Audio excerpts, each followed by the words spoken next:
Tu as fait quelque chose qui est magnifique, tu l'aimes, donc tu es fier de toi, tu vois ce que je veux dire. Et l'ego, pour moi, voilà, c'est l'ambition, c'est la création, c'est toutes les forces possibles et inimaginables pour atteindre un objectif. Et puis dire que tu es fier de toi, que tu t'aimes, bah, c'est pas une honte.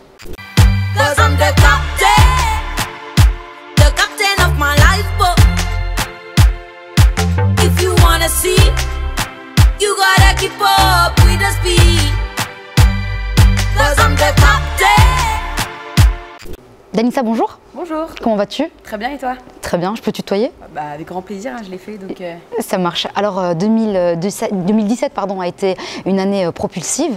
2018 arrive à sa fin. Peut-être un regard sur cette année 2018. Comment est-ce qu'elle s'est passée? Bah alors écoute, j'ai joué plus de 80 fois en France, en Suisse et en Espagne. Et donc je compte aujourd'hui la Belgique. Et donc voilà, c'est beaucoup de rencontres. Beaucoup de partage et c'est magnifique. J'espère que je vivrai ce genre d'expérience toute ma vie et je me réjouis de présenter de nouveaux projets. Moi, c'est tout le mal qu'on te souhaite. Alors, il y a une question donc, par rapport à ton album. Est-ce qu'il y a une question, donc c'est une question de questions, est-ce qu'il y a une question à laquelle tu aurais aimé répondre mais qu'on ne t'aurait pas posée sur une chanson, sur un album, enfin sur l'entièreté de l'album? Alors, c'est une très bonne question. Pour être honnête avec toi, j'ai jamais pensé à ce genre de questions. Donc je vais me questionner pour savoir si je pourrais répondre à cette question. Mais très bonne question. Je note et j'appelle Aloha News pour vous donner la réponse. Ça marche très bien. Parce que je t'imaginais en train d'écrire une chanson, que ce soit toi ou une autre artiste. Je me dis, est-ce que quand on écrit une chanson, on se dit, j'espère que ce passage-là, ils vont le comprendre. Et si ce passage-là, ils ne le comprennent pas, j'espère vraiment qu'on va revenir là-dessus et qu'on va me demander de l'expliquer. Bah, en général, tu vois, dans mon processus de création, je ne suis pas du tout comme ça. Moi, j'écris par rapport à des événements qui me touchent et des événements qui m'ont marqué. Donc, en général, c'est un journal intime et je le livre à un public. Donc, j'écris plutôt pour moi. Et après, je suis très heureuse de répondre à des questions s'il y en a. Mais pour moi, c'est des réponses en fait, que je me donne. Donc, en écrivant mon histoire, en écrivant celle des autres, c'est quelque chose que je fige. Et comme ça, quand je serai plus âgée, ça sera un souvenir, une trace que j'aurai laissée sur cette terre. On va revenir donc à ton départ de Genève pour Paris, pour ensuite revenir sur Genève. Ouais. J'aurais voulu savoir qu'est-ce que tu as retrouvé à Genève, donc quelque chose qui t'a frappé en revenant en se disant mais oui, il y a ça à Genève que j'ai pas trouvé à Paris. Déjà à Paris, il y a tellement de concurrence. Moi, voilà, j'ai toujours eu ce rêve d'être une artiste internationale et je me disais, avec Paris, je vais pouvoir toucher le monde, plus ou moins la France, et ensuite tous les pays francophones. Et quand je suis revenue à Genève, je me suis dit, waouh, en fait, à Genève, je suis entourée par des gens qui m'aiment. Je ne dis pas que les Parisiens ne m'aiment pas, hein. Mais voilà, les Genevois, c'était plutôt une famille que je retrouvais. Et puis, j'avais besoin de me retrouver avec les miens, quoi. Donc ça a été beaucoup plus facile pour la production. Par rapport à ce que je voulais, ça s'est fait directement, très facilement. Voilà, il y a eu la communication, l'échange et au final, on en a fait un album. Don't get offended, you independent, I don't remember you. Hey, first I take the shot, then I'll make you fucking strong, then I'll break the fucking club, everybody will... Alors, je vois que tu parles super bien français. Normal, tu me diras, c'est la Suisse, genre. Ouais, c'est ça. Mais tu chantes beaucoup en anglais. Alors, je voulais savoir si le fait de chanter en anglais, ça permet de se surpasser. C'est-à-dire, je m'explique. Est-ce qu'on ose plus certaines attitudes quand on chante en anglais plutôt qu'en français? On est plus dans une posture, dans une dégaine, etc. quand on chante en anglais plutôt qu'en français. En français, j'ai du mal à voir certaines artistes ou certains artistes être un peu dans... Ouais, c'est vraiment en termes d'attitude. C'est vrai que de toute façon, il y a toujours cette attitude. Les Quinri, ils ont toujours été très avancés. Ils ont toujours eu de l'attitude. Donc c'est vrai qu'à part ça, non, c'est une très bonne réflexion. C'est vrai que quand tu chantes en anglais, quand tu rappes en anglais, quand tu t'exprimes en anglais, c'est toujours plus classe, quoi. Et franchement, la langue française, elle est magnifique. Mais moi, je préfère chanter, faire mon art en anglais parce que il y a beaucoup plus de mélodie, il y a beaucoup plus de flow, quoi. Je je sais pas, ça shine. Et j'aime beaucoup la langue anglaise. Ouais, même quand on discute, moi quand je vois des gens parler en anglais, j'ai toujours l'impression que ce qu'ils racontent c'est intéressant. Ah, de ouf. Et du coup, je crois que je vais me mettre un peu à l'anglais. Alors, ton frère a été ton backer, chanté sur scène avec son frère. C'est raconter quoi au monde? Parce qu'aujourd'hui, on a l'impression que tout le monde essaie de se défaire un peu du grand frère, du père, etc. Et toi, tu arrives sur scène avec ton frère comme backer. Qu'est-ce que tu racontes au monde? Bah, c'est une histoire de famille parce que donc, sur scène, je suis avec mon frère et je suis avec mon cousin aussi. D'accord. Donc, c'est juste montrer aux gens, voilà, regardez, on est des artistes, on est naturels. Et en fait, ce qu'on vous montre, c'est nous dans la vie de tous les jours, c'est nous quand on était enfant dans le salon en faisant des spectacles devant la famille. Donc voilà, on montre la réalité, on montre l'amour, le partage, aimez-vous les uns les autres. Moi, mon petit frère, il fait son apprentissage avec moi. Je lui apprends des choses, mais il m'en apprend aussi tous les jours. Lui, il est fan, par exemple, de Travis Scott. Il monte ses concerts et puis je suis là genre, ah ouais, c'est impressionnant. Et moi, je suis plus dans les musiques chill, je suis en mode Solange, Erykah Badu. Et puis voilà, mon frère m'apporte de la fraîcheur.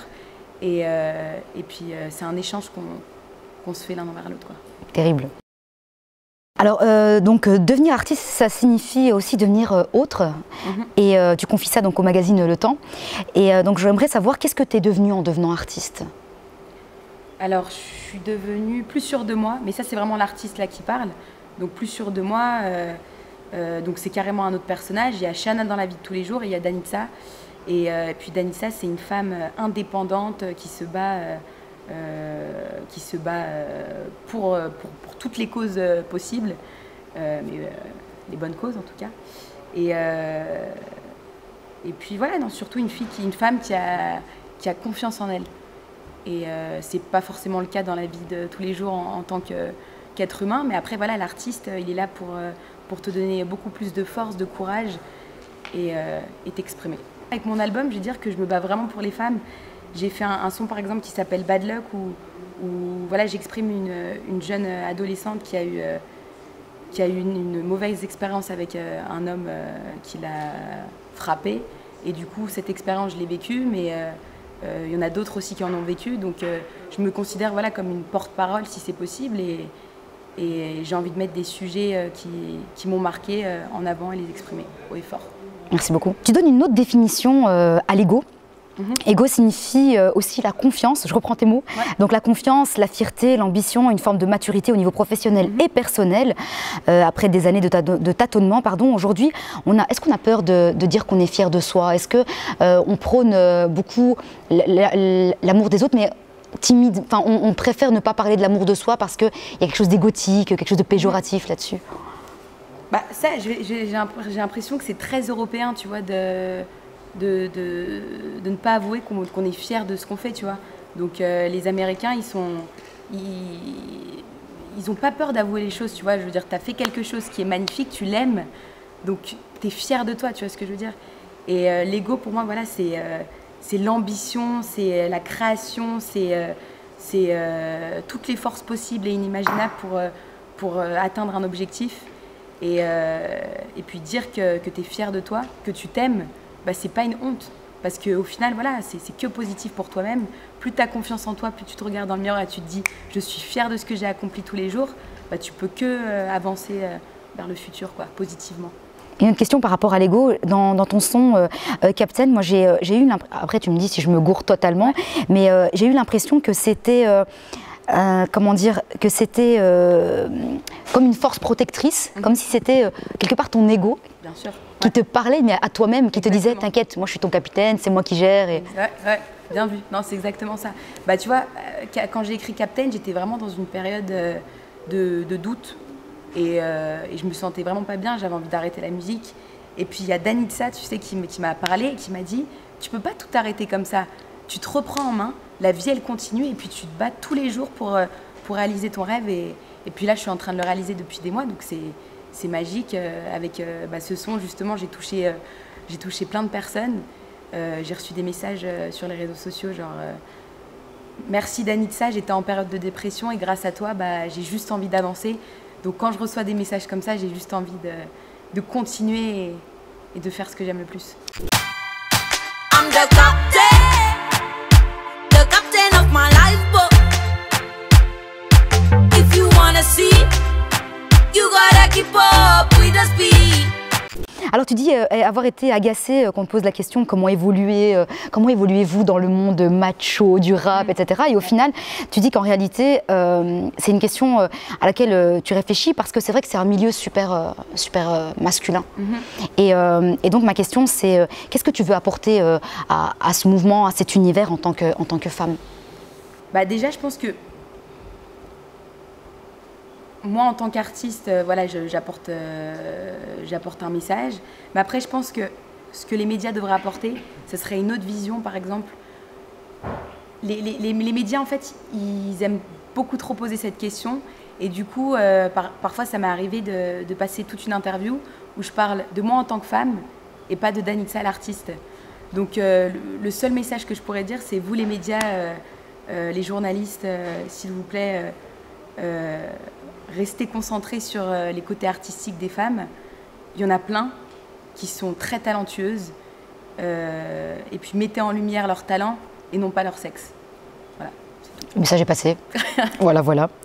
Alors, quels sont les objectifs qu'on s'impose en tant qu'artiste avant d'abandonner? J'explique mon propos. Est-ce que quand on se lance dans un projet artistique, quand on se dit je vais tenter l'aventure de devenir artiste, est-ce qu'on se dit je vais me placer tel et tel objectif et si j'y arrive pas, bah, j'abandonnerai? Alors si tu as été à un moment donné dans cette réflexion-là, quels ont été tes objectifs? Quels sont aujourd'hui tes objectifs avant d'abandonner quelque part? Si tu y as pensé. Bah déjà, ça a beaucoup changé. Par exemple, il y a 2 ans, je m'étais dit que si à 25 ans, j'avais pas de carrière, et que je devais tout arrêter, quoi. Dans 2 jours, j'ai 24 ans. Je commence à avoir un petit nom voilà, en Suisse et en France. Et voilà, mon son Captain passe en Belgique. Donc, je commence à être écoutée dans quelques pays francophones. Les objectifs que je me pose... en fait, ça n'a rien à voir avec le temps. Les objectifs que je me pose, c'est tant que je suis heureuse, je continue.